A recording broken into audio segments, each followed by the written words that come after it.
Today, I'm going to do a really in-depth breakdown of how to properly fletch an arrow. Whether you've been doing this for a really long time or you're pretty new to this, I think there's something you'll be able to pick up here. There's a lot of little details that I like to put into every step, and you never know. You might learn something new even if you've been doing this for a long time. The goal, of course, when you're fletching an arrow yourself is to have your veins be perfectly consistent and never come off.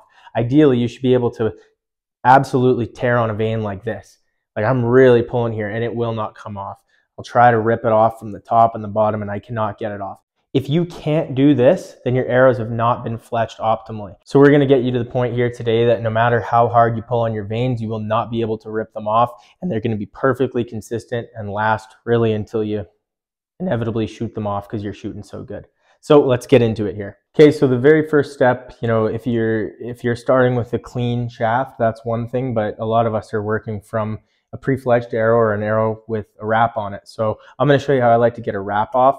I use a heat gun on the low heat setting, and I typically like to start from the top. I just find it works easier that way. So right on the seam, I'm just going to give it a little blast of heat. You don't want to go too far or else the residue will actually start melting and sticking to the shaft and it'll be really hard to get off. So once you can get a little corner of it off there, see how far you can go until it naturally just becomes kind of difficult. Give it another little blast of heat. And they peel off pretty easily. Now once you get to the vein, I'll give it some heat. And now with the heat, you'll be able to rip a vein off really clean like that. And then just that bottom part of the seam. And you can see I'm not holding that on there for very long because you do not want that glue to start actually melting. You just want it to soften. And then once you have the full seam off, you can easily just peel your shaft off. So now we're at a point we're going to treat this just like if this was a raw brand new shaft. It is very clean because obviously that wrap was protecting it, but I like to go ahead and be safe and double clean it anyway. So this is just a 70% rubbing alcohol and a paper towel.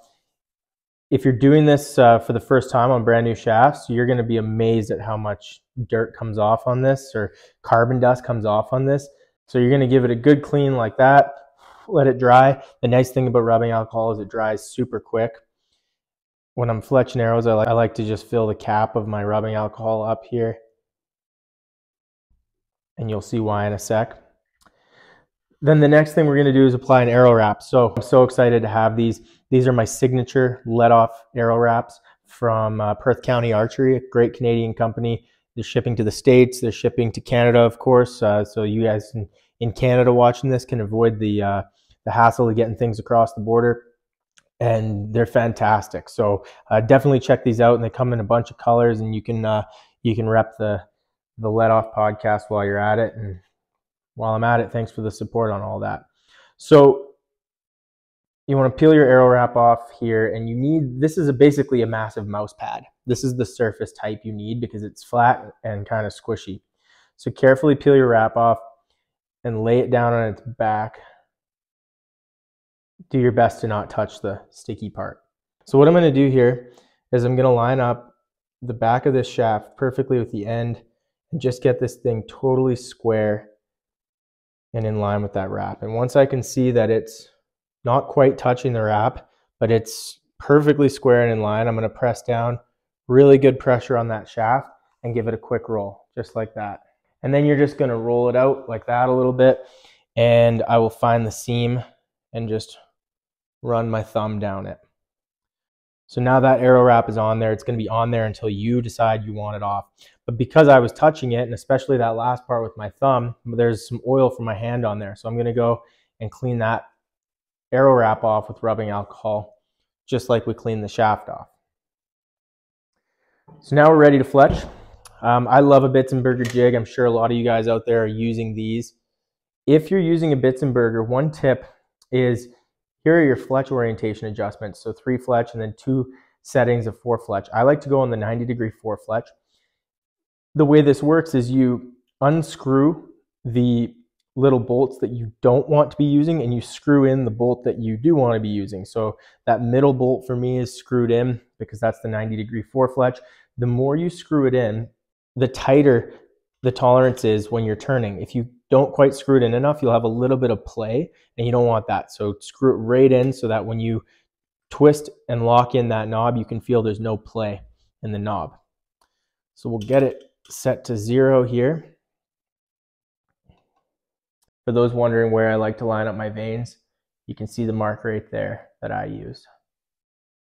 And I use that setting for all my arrows. So on this arrow, I'm using a boning heat vane. I really like them because they're like a blazer, but they're lower profile, a little bit longer. So they have similar surface area, but they're a stiffer vane. So I'm going to line that up perfectly in there. I take a Q-tip, which is an essential thing to have in your shop. Dip it in rubbing alcohol, and I'm just going to scrub the base of that vane. Now, if you're using a vane that needs priming, you're just going to use a priming pen, and that essentially accomplishes the same thing. But boning vanes, for the most part, are pre-primed. You don't need to do that. So I'll scrub it with the wet side, get it dry with the dry side. Now, both my wrap and my vane are super clean. So then what I'm going to do here is with any good arrow glue, even Gorilla Glue is really good. I like to do just 3 dots.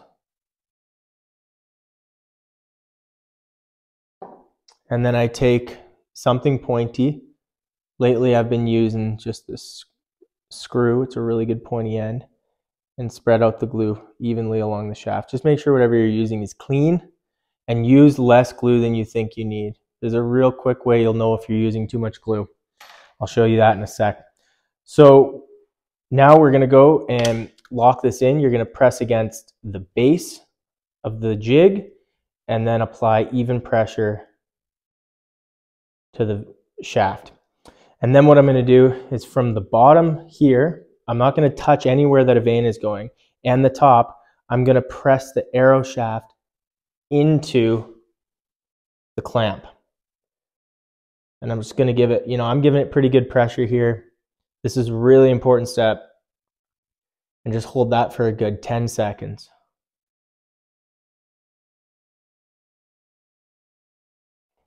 Once you've done that, you can pull this off, and I always take them off the clamp each time. And you can see there's just a touch of glue up here coming out, nothing along the rest. Piece of dust. Wipe that away with your finger. But ideally, if you've used the right amount of glue, you will have nothing squeezing out the sides and you'll have a perfect seal. So that just tells me on the next one, I'm going to use a little bit less glue. That's the process. You're going to do this 3 more times for a 4-fletch arrow, and this arrow is going to be perfect.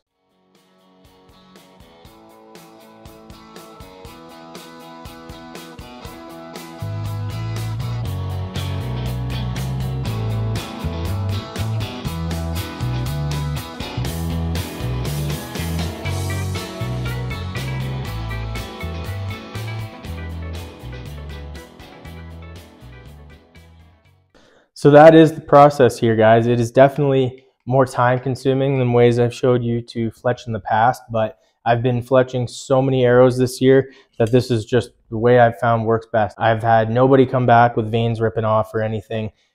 This is absolutely worth the time, and they will come out perfect every time if you do this. After this is sat for a good few hours, I will give it the pull test, which I showed you at the beginning. I'm going to literally try to rip each vein off. I mean, don't go insane with it, but if you haven't fletched properly, your vein will come off fairly easy. If you give it a good pull and it doesn't come off, you're going to be good to go. If it does come off, you need to restart and you need to do it better. But that's part of the learning curve. That's, it happens all the time. Even every once in a while when I really get in the zone and I'm just, on autopilot fletching arrows, I will have one that I screw up. I didn't get the seal quite right. I didn't apply the pressure evenly enough. Maybe there's a speck of dust on the vein I didn't get off. All of those things can prevent you from getting that perfect seal and lead to a vein ripping off really easily. So Hopefully that helps you guys. I want you all to have just perfect arrows. And in my opinion, this is the most foolproof way to fletch an arrow.